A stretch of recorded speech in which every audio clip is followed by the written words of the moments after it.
Obrigado. Abraço. É isso, pessoal. Tivemos Alex Sonic para comentar aí as últimas atualizações do caso de Jair Bolsonaro. Pessoal, lembrando que a defesa tinha até 9h13 de hoje para responder, fez isso a tempo, o prazo vai ser encerrado, porém esse prazo já não é mais válido, né? Porque, enfim, ele já foi cumprido. O que a gente vinha falando era justamente do prazo em que a prisão pode ser executada, tendo em vista a legislação referente a isso. Muito provável que hoje nada aconteça, muito provável que as coisas fiquem para amanhã. Dá espaço para a gente falar com bastante calma aqui com o nosso convidado especial de hoje, Walid Rabah, presidente da Federação Árabe Palestina do Brasil, a FEPAL, comentar aí as tristes atualizações da faixa de Gaza, onde Israel continua o seu implacável genocídio contra o povo palestino. Mas é isso, vou embarcar aqui, Walid Rabah. Boa noite, Walid, tudo bom? Boa noite, Léo, boa noite, internautas que nos acompanham no 247, é um prazer estar com vocês mais uma vez. Prazer é todo nosso, Walid. A gente vem aqui para trazer para os nossos internautas informações as mais atualizadas que nós temos sobre a faixa de Gaza. Eu venho acompanhando as notícias, Walid, e agora parece que no âmbito diplomático, vários países, inclusive aliados de Israel, passaram a cobrar de uma maneira bastante vocal respeito ao direito internacional que se refere à ajuda humanitária, entrega de ajuda humanitária. A gente vê que na faixa de Gaza essa ajuda humanitária vem sendo manipulada de forma não só, né, a direcionar a população, no caso para o sul da faixa de Gaza, como também essa própria população vem sendo alvo de ataques brutais, né? A gente tem informação de que foram o quê? Mais de 1.000 pessoas que morreram desde o dia 27 de maio somente em ataques dessa natureza, centros de ajuda humanitária. Se você fizesse a gente entender um pouco mais dessa situação e por que Israel agora vem direcionando seus ataques a esses centros, Walid, por favor. Porque, na verdade, há um plano de limpeza étnica para Gaza. Portanto, as pessoas não comerem e morrerem de fome ou ficarem exaustas e aceitarem, por exemplo, o que eles chamam, veja como é que é a ironia, né? E a hipocrisia também, né? A imigração compulsória, que eles chamam de imigração voluntária, e que na verdade é compulsória, ou seja, o deslocamento dessa população, a expulsão dessa população da faixa de Gaza. É bom lembrar que a totalidade dos depósitos de comida foram destruídos. Todas as plantações foram destruídas e inutilizadas as terras agrícolas. Todas as criações de pequenos animais e de gado bovino foram destruídas e mortos os animais. As fábricas de ração, que havia 2 em Gaza, ração animal, foram destruídas.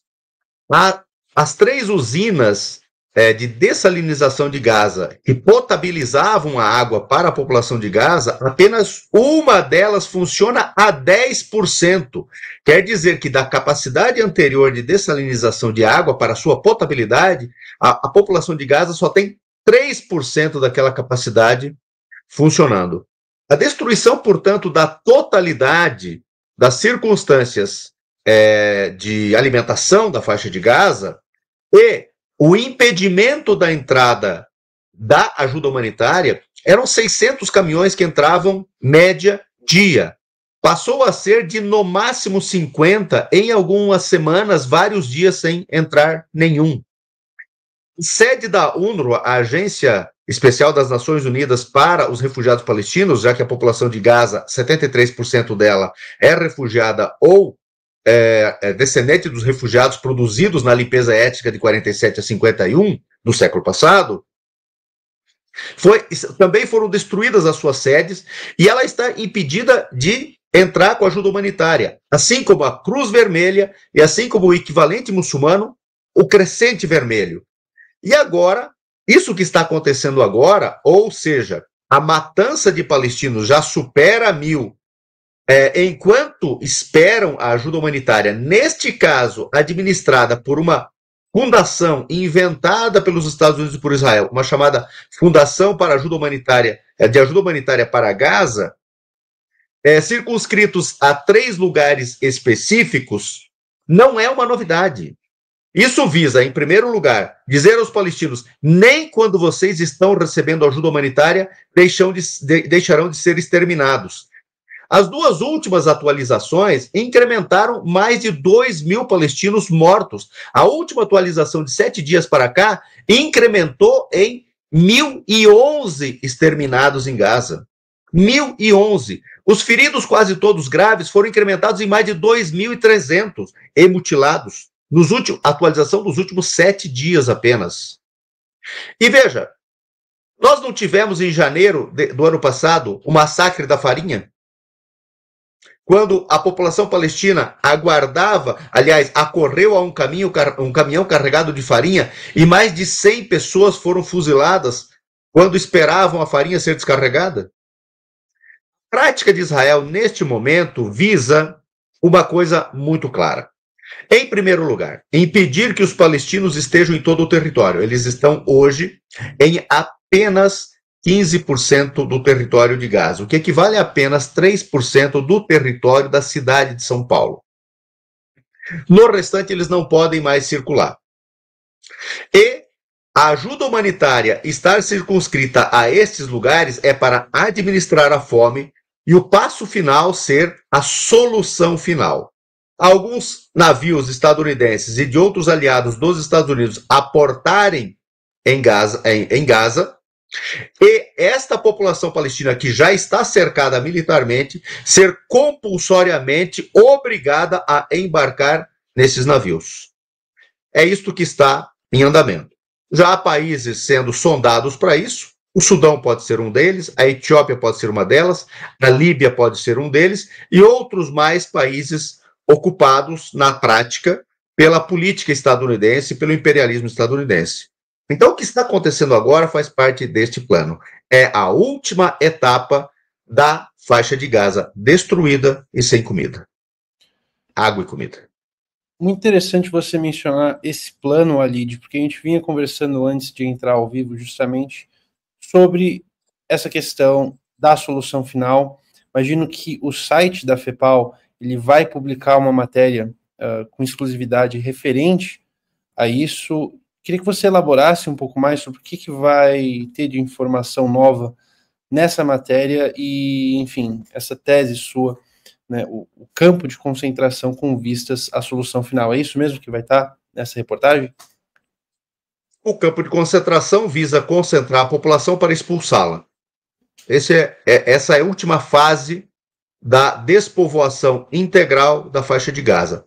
No primeiro genocídio televisionado da história e na primeira solução televisionada da história, já que os campos de concentração, por exemplo, nazistas não foram televisionados.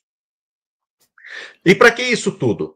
Para que a totalidade de Gaza passe a ser povoada por uma nova demografia, de mais de 1 milhão de judeus, que terão construídos para si 300.000 habitações, e isso tudo em lugar dos palestinos. É por isso que a totalidade da faixa de Gaza também foi destruída.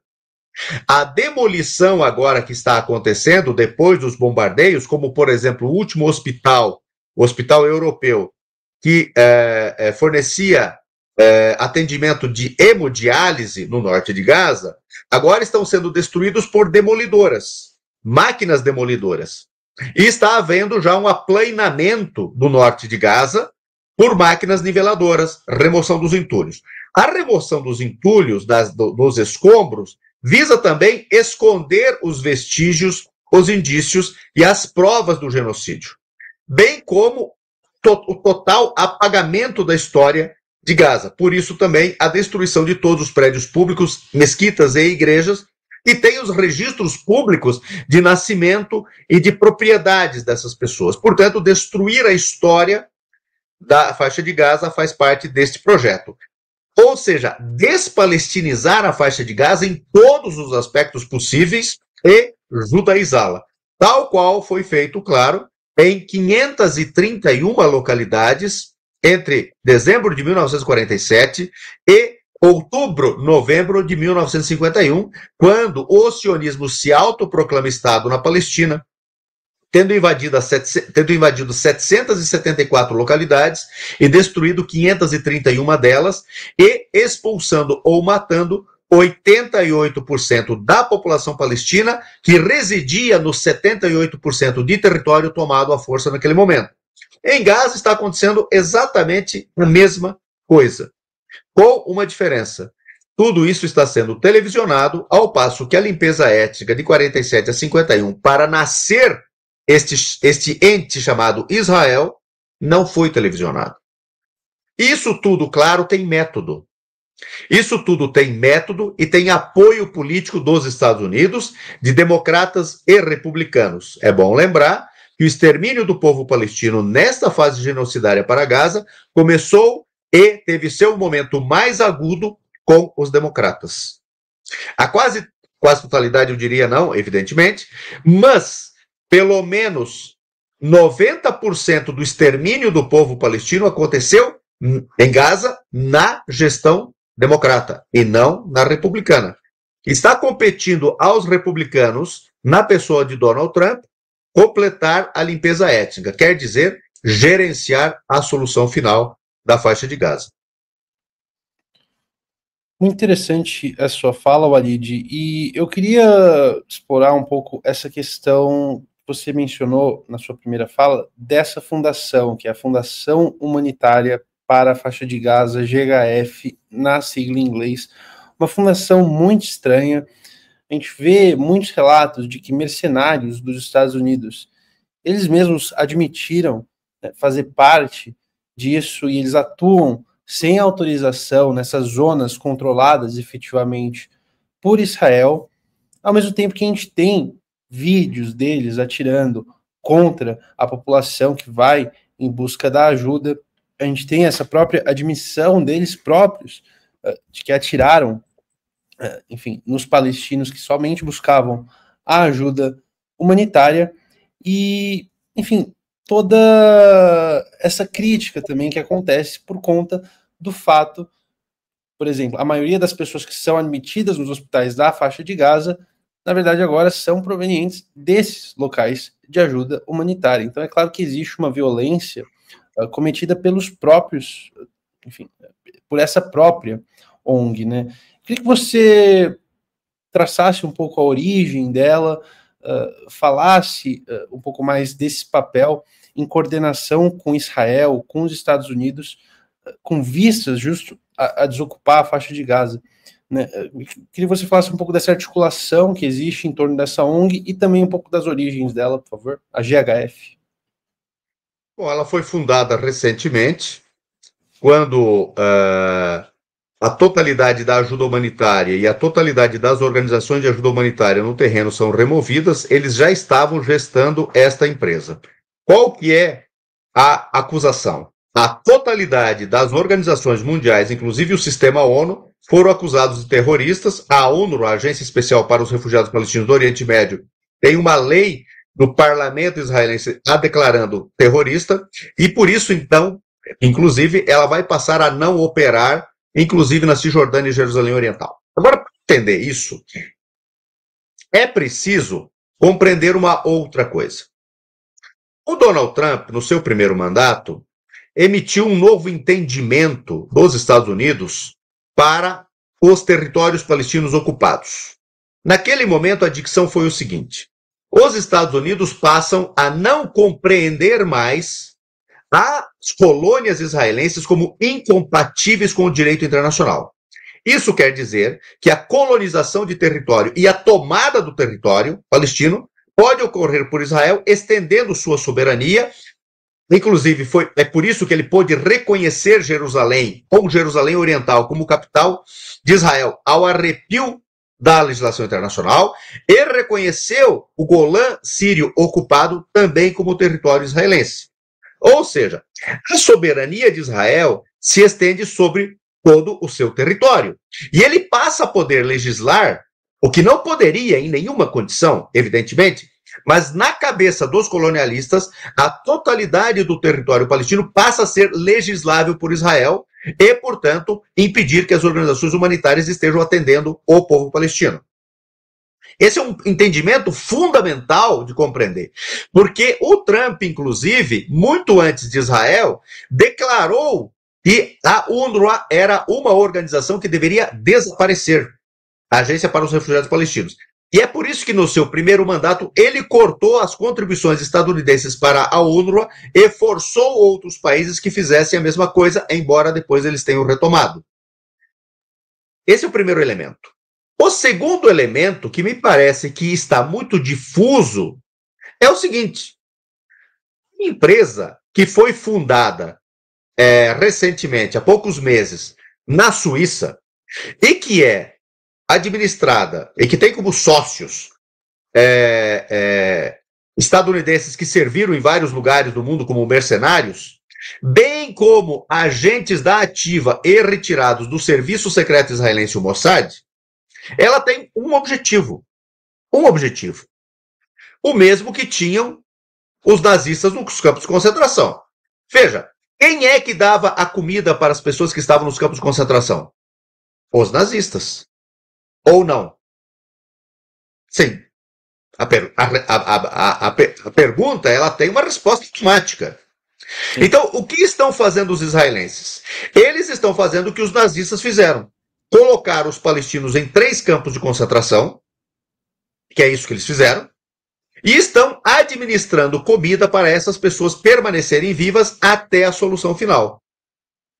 É isso que está acontecendo. O que não está compreendido pelas pessoas é que há campos de concentração em Gaza. E que o dono do campo de concentração administra a comida. Porque quem administrava a comida, até onde eu sei, nos campos de concentração, era a administração nazista dos campos de concentração.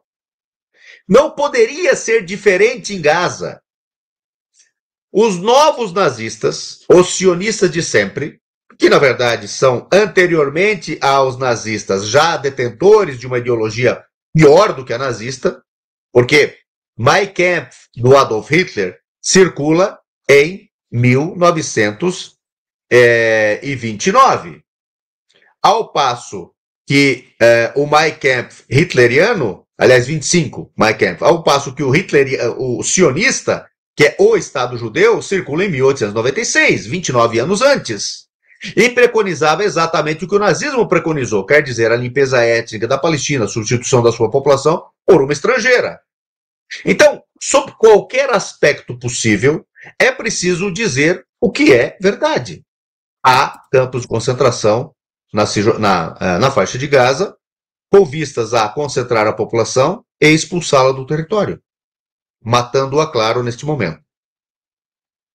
Sim.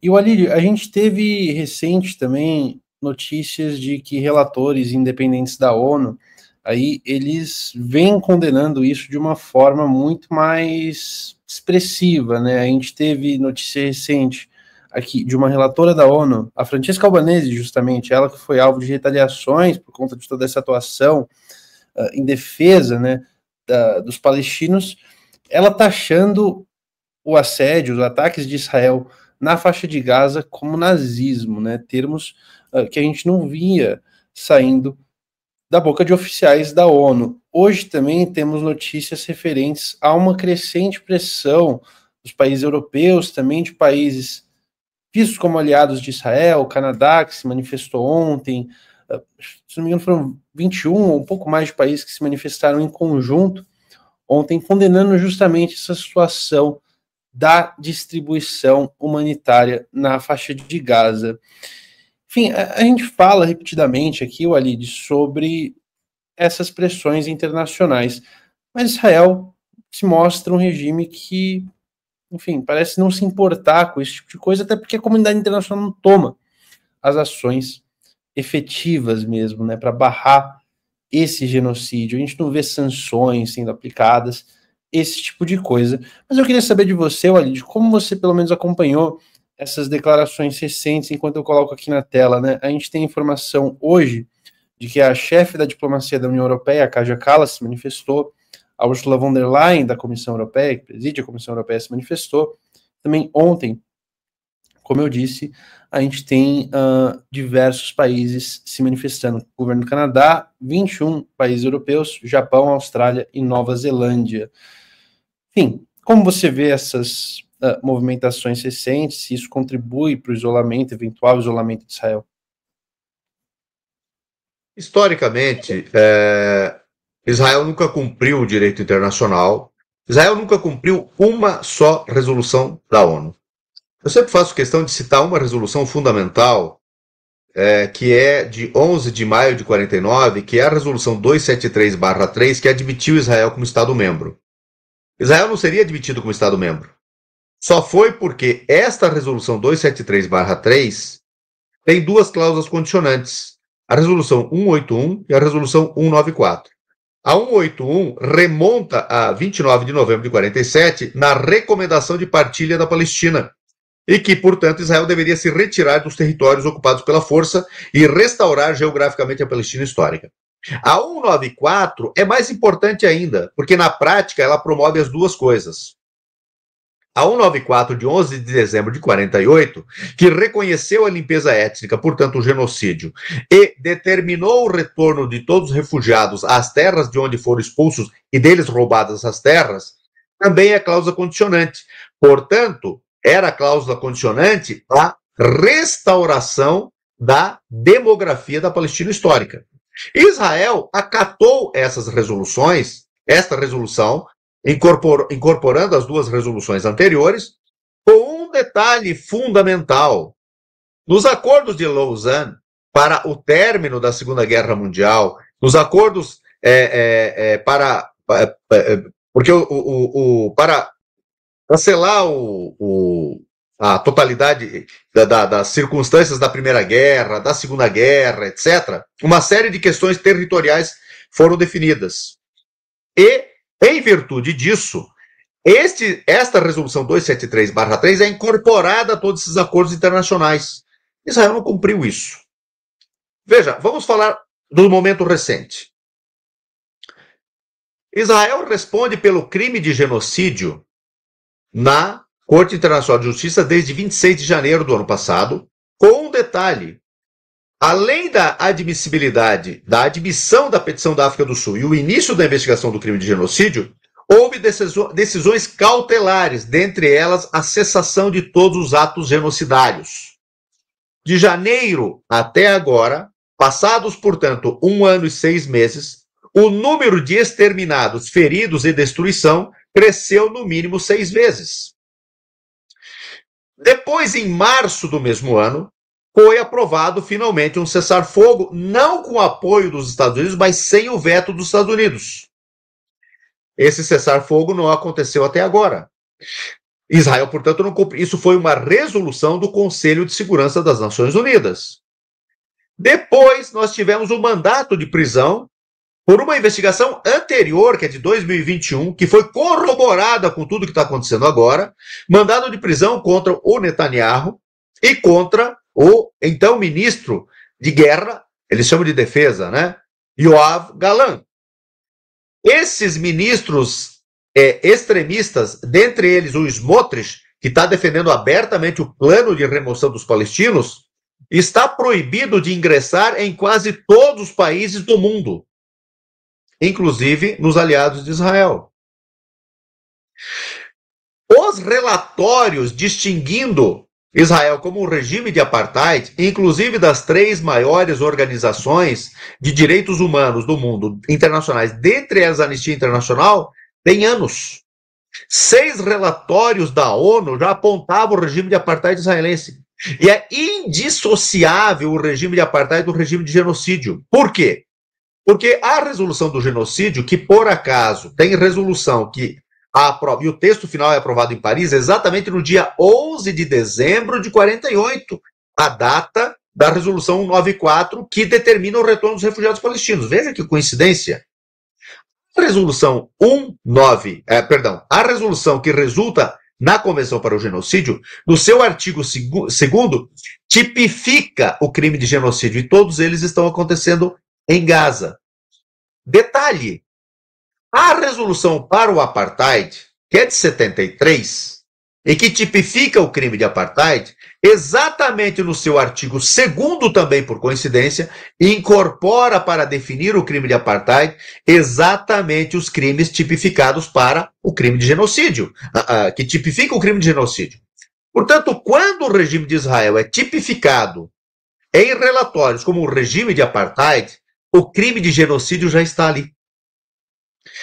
E tudo isso não vai para frente, porque não só os Estados Unidos, como a França não fez nada, como a Inglaterra não fez nada, como a Bélgica não fez nada, como a Holanda não fez nada, como uma série de outros países não fizeram nada, inclusive o Canadá, inclusive a Austrália, inclusive a Nova Zelândia, a Alemanha, a Áustria.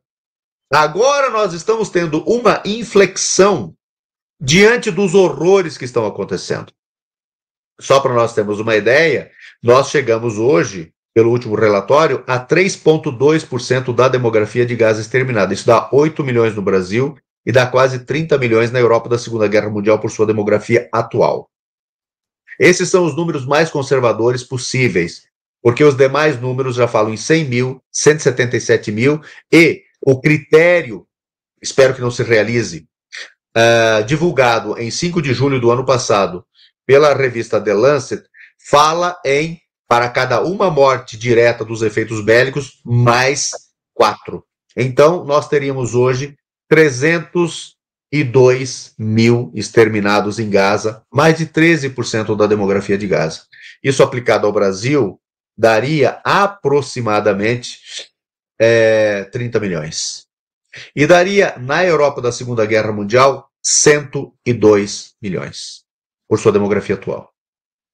Então, é diante disso, diante desse escândalo, e diante, evidentemente, da limpeza ética e da matança das pessoas na fila da comida, e da matança agora por fome. 24 pessoas teriam morrido de fome ontem nos hospitais. Veja, os dos hospitais, eles são comunicados e entram formalmente na relação de mortos. Aqueles que morrem nas suas casas e sequer podem ser removidos, ou nas suas tendas, e sequer podem ser removidos porque no trânsito são fuzilados, esses não estão sendo computados. As mortes por fome. Então, o objetivo final de Israel, que é a morte pela fome massiva, está acontecendo agora. E é isso que faz com que a opinião pública esteja horrorizada, e na Europa, mais de 70% da opinião pública rejeita Israel, contra menos de 20%, em alguns países 21%, 22% que aprova Israel na Europa. No Brasil, nós estamos em 60-30, os que rejeitam e os que aprovam Israel. Malgrado a Globo e os demais veículos de comunicação de massa, malgrado os CNPJs de Cristo e malgrado os extremistas que, inclusive, apoiam o Trump na destruição do Brasil. Então, isso tudo está levando a esse quadro atual. Mas poderia ter havido reação anterior? Precisou acontecer o maior extermínio proporcional de seres humanos da história? Precisou haver 10 mil crianças palestinas de Gaza por milhão de habitantes exterminadas agora, nesses 655 dias, contra 2.813 por milhão de habitantes da Segunda Guerra Mundial na Europa, por milhão de habitantes? Precisamos ter o maior extermínio de mulheres da história? Não precisava. É uma tristeza imensa, uma tristeza muito grande. Os nossos internautas aqui também expressando muita tristeza, horror diante dessas atitudes, desses atos. Israel que não podem ser classificados como nada além de terrorismo, ou seja, você direcionar a população já sofrida de um enclave, já cercado, para um local onde supostamente iam buscar ajuda humanitária, e nesse local ela é alvo de bombardeios, alvo de todo tipo de repressão, que a gente pode imaginar é realmente muito triste. Olha, eu gostaria de trazer uma questão talvez um pouco diferente agora. Na última semana, a gente viu aí repercussões de um caso que consumiu bastante o noticiário faz uns meses, aqui mesmo no Brasil, foi aquele caso daquele soldado israelense, não sei se você se lembra, faz alguns meses já, veio passar férias no Brasil, saiu fugido daqui, toda uma crise diplomática. Agora, justamente ontem, surgindo notícias de que na Bélgica, olha só, a polícia de lá deteve, na verdade, israelenses por conta de supostos crimes de guerra. Tudo isso faz parte aí de uma articulação internacional promovida por uma ONG, que é a Hind Rajab Foundation e a Global Legal Action Network. Não é? Então, a gente vê implicações aí, até mesmo em países como a Bélgica, né? A gente vê esse menino sofrendo aqui no Brasil, conta de ter cometido crimes de guerra na faixa de Gaza. Parece que agora não vai sobrar lugar nenhum, né, para essas pessoas, não é mesmo, Alid? A gente tem aí informações de que foi aqui, ó, foi na verdade o procurador federal da Bélgica, né, que pediu esse interrogatório em relação a esses soldados israelenses. Queria saber de você, Alid, você acompanhou esse caso, você vem acompanhando ainda as repercussões referentes a isso? Como vem sendo a atuação dos órgãos relevantes aí nesses casos, por favor?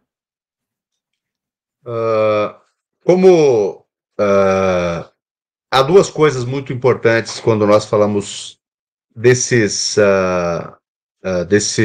soldados israelenses implicados no genocídio. Nós temos as autoridades que determinam o genocídio e nós temos as pessoas que documentaram a sua própria participação no genocídio. Soldados. Então, esses soldados, ficaria aquela ideia, eles foram mandados fazer isso.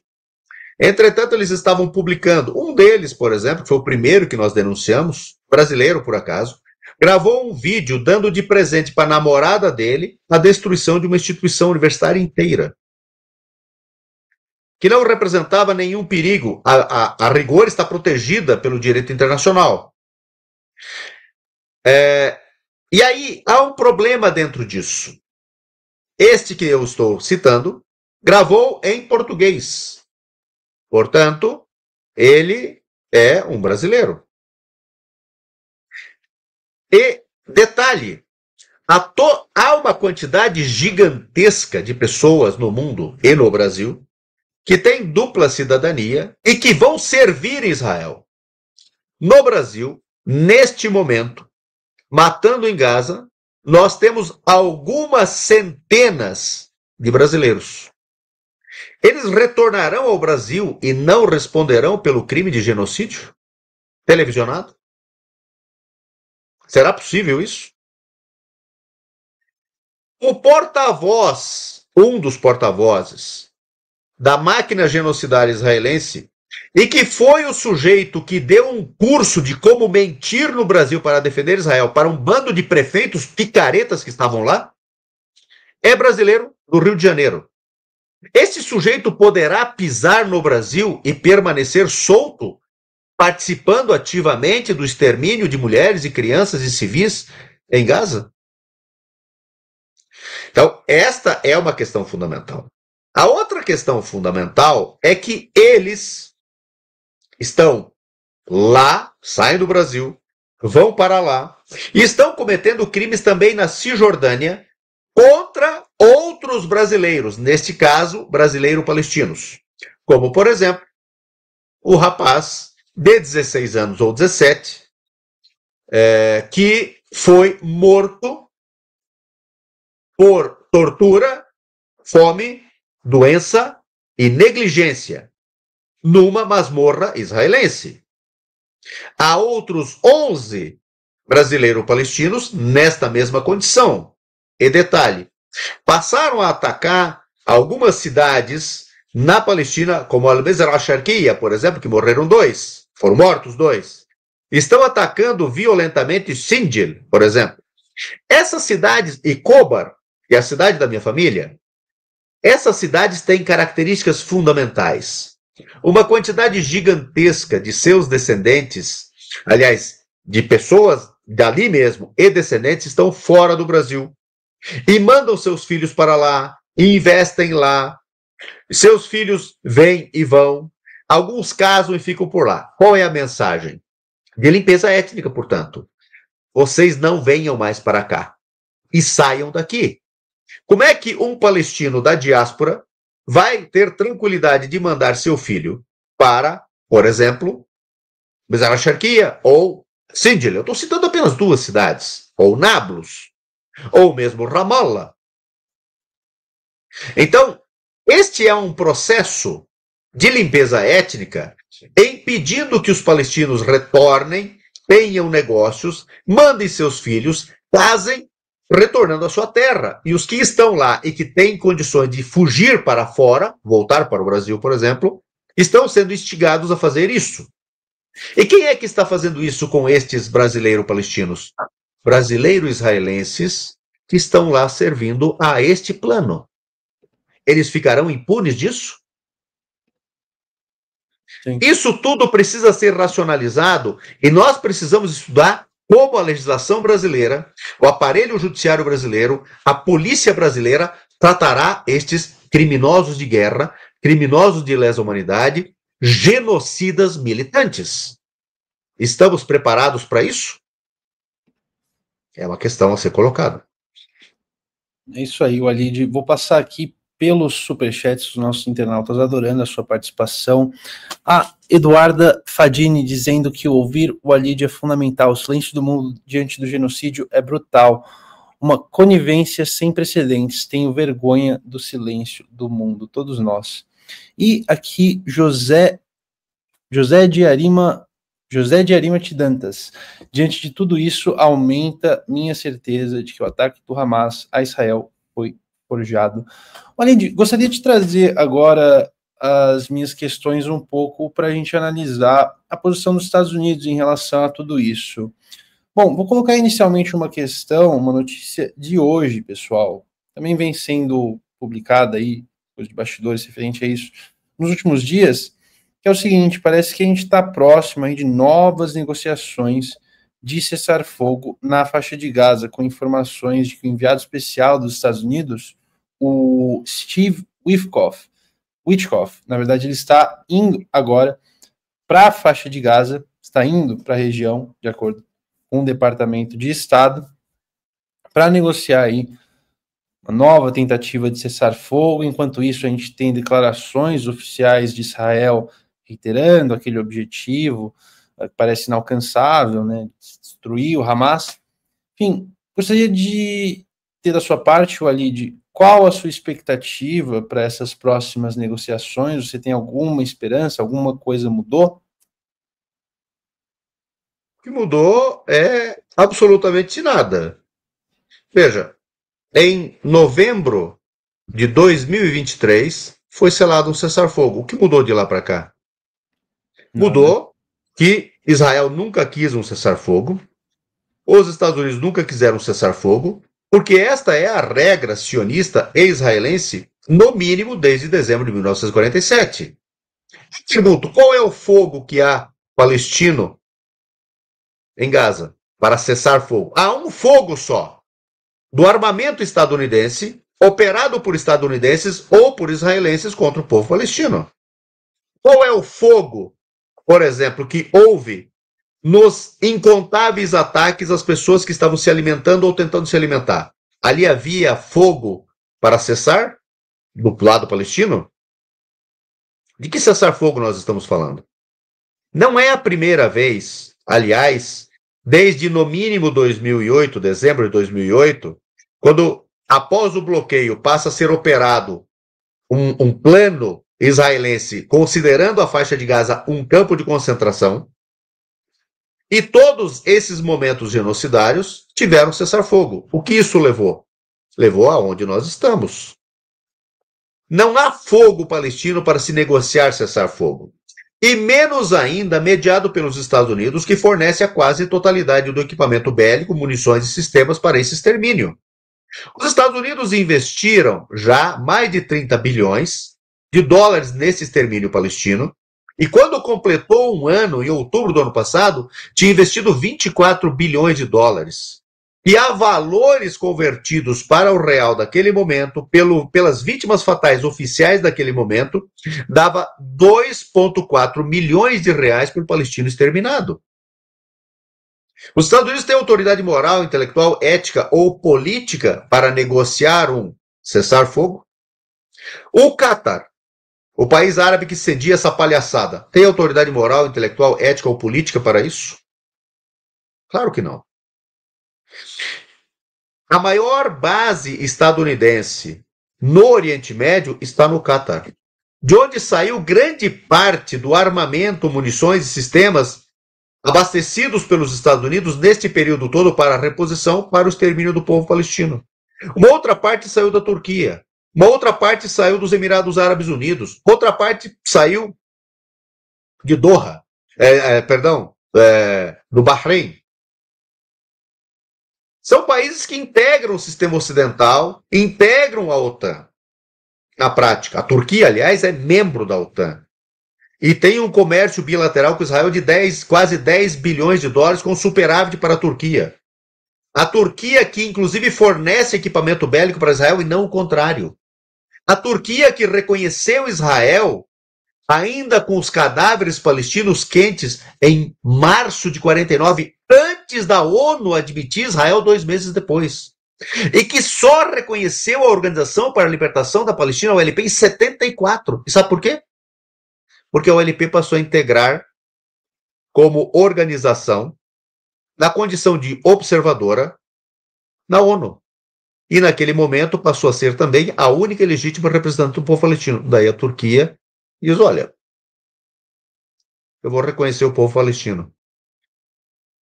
Então, nós precisamos fazer um raciocínio alargado das peças que estão jogando o extermínio do povo palestino. E nisso tudo, a destruição da Síria, a destruição do Iraque, a destruição do Líbano, da própria Palestina, do Iêmen, da Líbia, e que também integra a Liga Árabe, o Sudão. Nós temos uma parcela gigantesca do mundo árabe que poderia fazer frente a isso tudo destruído. Uma outra parte foi tornada disfuncional. O que pode fazer um país sem muito peso, como a Tunísia, Omã, a Jordânia? O que podem fazer? Os outros países normalizaram. Normalizaram, inclusive, em pleno plano genocidário anunciado pelo Trump no seu primeiro mandato, quando ele diz que não é incompatível com o direito internacional a ocupação do território palestino, reconhece Jerusalém como sua capital de Israel, reconhece a ocupação de Jerusalém, reconhece toda a ocupação da Cisjordânia, mantém e reconhece como legítimo o bloqueio de Gaza, reconhece o território sírio ocupado como território israelense e, mesmo com isso, o Bahrein reconhece Israel sem contrapartida para o lado palestino, os Emirados Árabes fazem a mesma coisa, o Sudão faz a mesma coisa, o Marrocos faz a mesma coisa. Então, quando nós vamos discutir isso tudo, precisamos discutir à luz disso. E não ficar papagaiando como se fosse a quintessência da profecia dos novos profetas, a maior fábrica de fake news da história humana, Al Jazeera do Catar. Isso tudo precisa ser resolvido. E precisa ser resolvido o que é isso que está acontecendo na Palestina. É parte de uma grande guerra global do Ocidente, capitaneado pelos Estados Unidos, para destruir qualquer possibilidade de contestação da hegemonia ocidental, do seu imperialismo, do seu sistema financeiro e do controle total da energia no mundo. Isso explica Ucrânia, explica Taiwan, explica, evidentemente, a Palestina, explica o Iraque, explica a Síria, que foi alijada desde 2011 do seu petróleo e do seu gás, roubado com o apoio da Turquia, em parte, inclusive, vendido a preço de banana para Israel. Será que nós vamos esquecer disso tudo? Como contexto? Sim. Não podemos. Pois é, Walid, a gente tem aí já os 10 minutos finais da nossa participação hoje, da sua participação hoje, e eu gostaria de te colocar aí uma questão que vem agitando bastante o cenário político, não, é claro, da Palestina, mas aí nos Estados Unidos, também relacionado a Israel. A gente tem muitas revelações surgindo referentes ao caso do Jeffrey Epstein. O Jeffrey Epstein, financista, multimilionário, bilionário, se suicidou, tinha ligações com Donald Trump. Agora a questão é quão profundos eram esses laços. Muitos comentaristas aí, associados à direita, à extrema-direita dos Estados Unidos, inclusive ligando o Jeffrey Epstein ao serviço de inteligência estrangeiro de Israel, o Mossad. Enfim, não tenho certeza se você tem informações referentes a isso especificamente, Walid, a essas ligações do Jeffrey Epstein com Israel, como isso pode estar influenciando esse caso, esse julgamento, que parece que é isso que a extrema-direita americana vem comentando. Mas se a gente fosse até a figura do Jeffrey Epstein, você consegue compartilhar um pouco sobre essa figura, se ele era associado ao Estado de Israel? O que tem aí? Bom, ele é israelense. Ele tem cidadania israelense, quer dizer, tinha a essa altura. Sim. Vivia em Israel. E recebia lideranças israelenses o tempo todo. Por exemplo, Ehud Barak era um frequentador da sua casa. Foi dezenas de vezes à sua casa. E que foi primeiro-ministro israelense. Mas não é só isso. Ele se jactava de trabalhar para o Mossad. Há testemunhas disso. E ele é um cafetão de luxo. E frequentava a casa dele o Bill Clinton. E provavelmente uma série de outros líderes estadunidenses relevantes, mesma coisa. E não é nenhuma novidade ter homens públicos como reféns nesses esquemas. Não é nenhuma novidade. Quanto ao Trump especificamente, não faltam fotos dele com o Epstein. Não faltam fotos dele e vídeos dele naquelas farsas que eram os concursos de beleza de adolescentes, inclusive sentando no colo dele com roupas sumárias. Isso tudo está disponível. Eu vi várias dessas imagens ontem e hoje. Não é uma novidade isso. Com um detalhe fundamental. A vida do Trump é povoada de denúncias contra ele, por garotas de programa, prostitutas. Não é uma novidade. A vida do Trump é uma vida devassa. É uma vida de devassidão. É uma vida pornográfica. Não por acaso, o vídeo para a Nova Gaza, a Baviera, ou o Resort, sei lá o que eles inventaram, é um vídeo feito por inteligência artificial, aparece o Trump bailando no centro de um cassino com uma mulher em trajes sumários, dando a entender que não passava de um ambiente que tem prostituição, dinheiro, ouro, cassino. Isso tudo está nesse vídeo. Muito antes de começar a falar, pelo menos dos termos atuais, dessa barbaridade toda orgiástica envolvendo o Donald Trump. Isso é próprio da elite estadunidense. É próprio de uma parcela da elite europeia também. Por isso, uma série de envolvidos com essas orgias do Epstein também são europeus, inclusive da Casa Real Britânica. Tudo isso com um detalhe importante. Volto a repetir. Epstein, israelense, e trabalhava para o Mossad. Pois é, conexões aí muito intrigantes para a gente explorar. A gente sabe que esses relatórios referentes ao Jeffrey Epstein, segundo a mídia dos Estados Unidos, isso a própria mídia corporativa dos Estados Unidos, esses relatórios não foram divulgados aí na sua íntegra, ou pelo menos existem indícios muito fortes de que eles foram manipulados, quem sabe aí, para suprimir informações envolvendo Donald Trump, justamente tendo em vista essa tática, né, que é aquela coisa que a gente chama de festa da cueca, né, para quem internauta 247 vai entender aqui, festa da cueca é basicamente o que o Sérgio Moro fazia, a mesma lógica aí do Jeffrey Epstein. Mas, Walid, a gente vai caminhando aqui para o final já, e para encerrando, eu gostaria de passar a bola para você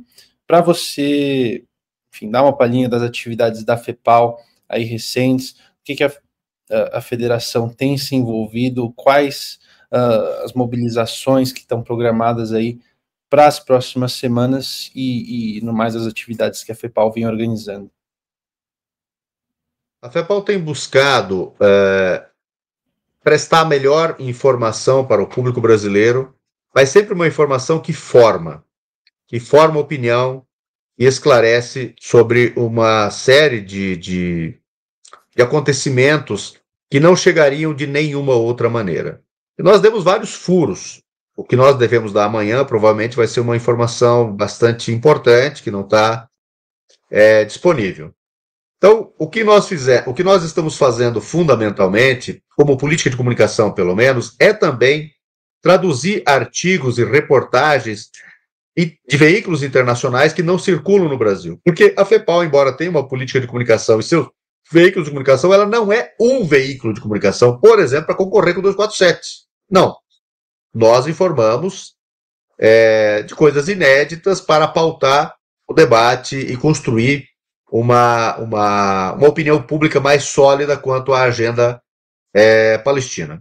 E temos participado e dado muita atenção aos convites que nós temos recebido no Brasil inteiro, especialmente de atividades do meio universitário. Essa tem sido uma prioridade nossa, porque o sionismo tinha um monopólio do público universitário. Então, ele tinha o monopólio das dissertações de mestrado, das teses de doutorado, consequentemente das publicações, porque muito disso vira livro, automaticamente, claro, do mundo editorial, automaticamente das chamadas bancas. Eles tinham o monopólio das bancas de avaliação dos doutorados e dos mestrados, automaticamente tinham o monopólio da produção de orientadores, automaticamente, claro, tinham um monopólio do que a gente chama de fundos e fundações financiadoras da pesquisa. E isso tudo, claro, criou, e é por isso, aliás, que nós temos muito mais acordos de cooperação com Israel, de instituições universitárias, do que de municípios e estados do próprio governo federal. Então, nós estamos dando muita atenção a isso, e estamos dando muita atenção à nossa relação com os veículos de comunicação. Porque aconteceu uma coisa durante muito tempo, e eu espero não ser mal interpretado, em que a questão palestina era debatida por não palestinos, e não há problema nisso. Agora, nunca serem chamados palestinos, ao passo que israelenses, inclusive militares do seu exército residentes no Brasil, serem chamados. E esse não era um problema apenas da Globo, que participa do genocídio, mas também dos veículos de comunicação não hegemônicos. Não é culpa sua. Faltava também apresentar a melhor leitura. E eu espero ser julgado pela história, espero que o 247 nos julgue e outros mais. Nós, da FEPAL, nos esforçamos para preencher este vácuo. Eu espero que isso seja verdade, que não seja apenas um palpite meu. Com certeza. Eu acho que esse papel todo foi importante por parte da FEPAL. Não, a FEPAL, ela vem sendo absolutamente central para a gente colher as melhores informações referentes a tudo que está acontecendo, uma fonte confiável de informação, que eu acredito que serve não só para nós jornalistas, mas como para todo o nosso público, se informar com toda a bibliografia da FEPAL, que é realmente um espaço de bastante debate, um espaço para bastante reflexão sobre tudo isso que está acontecendo. É sempre um privilégio, sempre uma honra muito grande poder entrevistá-lo, o Walid. Nossos internautas gostaram muito também da entrevista. Enfim, você já fez as suas considerações aí, e agora a gente já vai caminhando para o nosso encerramento. Te agradeço mais uma vez, Walid. Passa a bola para você só fazer as considerações finais. Eu esqueci de um detalhe muito importante. Nós temos um critério muito rigoroso para publicar a notícia, né? Elas passam por um processo de verificação. Por isso, muitas coisas que apareceram, inclusive, por exemplo, os chineses furaram o bloqueio, então, era tudo fake news. Isso nunca apareceu nas nossas mídias. Então, o processo de verificação é importante para não desmoralizar também a agenda palestina. Porque se a agenda palestina passa a informar coisas furadas e levar nossos melhores amigos a entrar em roubada, evidentemente que isso desmoraliza. Então, da FEPAL nunca teve isso. Tá? Nunca. Nesse momento genocidário, notadamente. Porque a responsabilidade com a informação, e vocês trabalham dioturnamente com isso, sabe que a gente não pode brincar com isso. Eu agradeço muito mais uma vez e um beijo no fundo do coração de todos e todas, especialmente dos nossos internautas, evidentemente, que nos dão a razão de estar aqui e você também estar entrevistando. Um abraço. Muito obrigado, Walid. Forte abraço para você. Até a próxima. Tchau, tchau. Valeu. É isso, pessoal. Tivemos uma entrevista muito proveitosa com o Walid Rabah. Espero que todos vocês tenham gostado também do programa de hoje. Vou ficando por aqui. Muito provavelmente vocês vão me ver na telinha de novo amanhã. É isso, pessoal. Boa noite. Bom descanso a todos.